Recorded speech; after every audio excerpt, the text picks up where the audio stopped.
Hi bro. Hi అన్నా. నేను నీకు ఒక విషయం చెప్పాలి. చెప్పన్నా. నేను ఈరోజు క్లినిక్ వెళ్ళాను. అక్కడికి ఒక తల్లి అబ్బాయి వచ్చారు. వారిని డాక్టర్ గారు లోనికి పిలిచారు.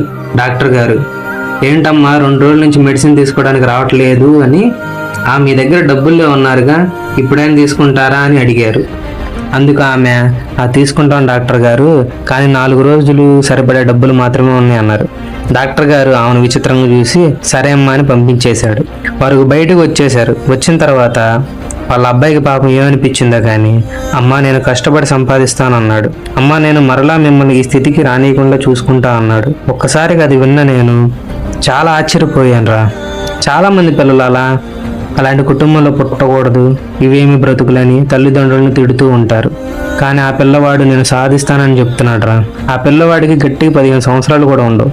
కానీ చాలామంది పిల్లలు తమ తల్లిదండ్రులకు చాలా ప్రామిసులు చేస్తారు, కానీ వాటిని నిలబెట్టుకోరు, టైం వేస్ట్ చేస్తారు. ఆ 15 సంవత్సరాల పిల్లవాడు సాధిస్తాడో లేదో నాకైతే తెలియదు, కానీ ఆ చిన్న వయసులో పెద్ద నిర్ణయం తీసుకున్నాడు. నాకైతే ఆ మాట వినంగానే చాలా సంతోషం వేసిందిరా. అలాగే ఈ వీడియో చూస్తున్న స్నేహితులారా, కాలాన్ని వృధా చేయకుండా పట్టుదలతో సాధించండి. పోయిన కాలం వెనుకకు తిరిగి రాదు. మీరు సాధిస్తారని నమ్ముతూ నా వైపు నుంచి మీకు ఆల్ ది బెస్ట్. వెయిట్ అట్లా వెళ్తూ సబ్స్క్రైబ్ చేయండి. అలాగే మీ తల్లిదండ్రులకు ఏం ప్రామిస్ చేశారో కామెంట్ చేయండి.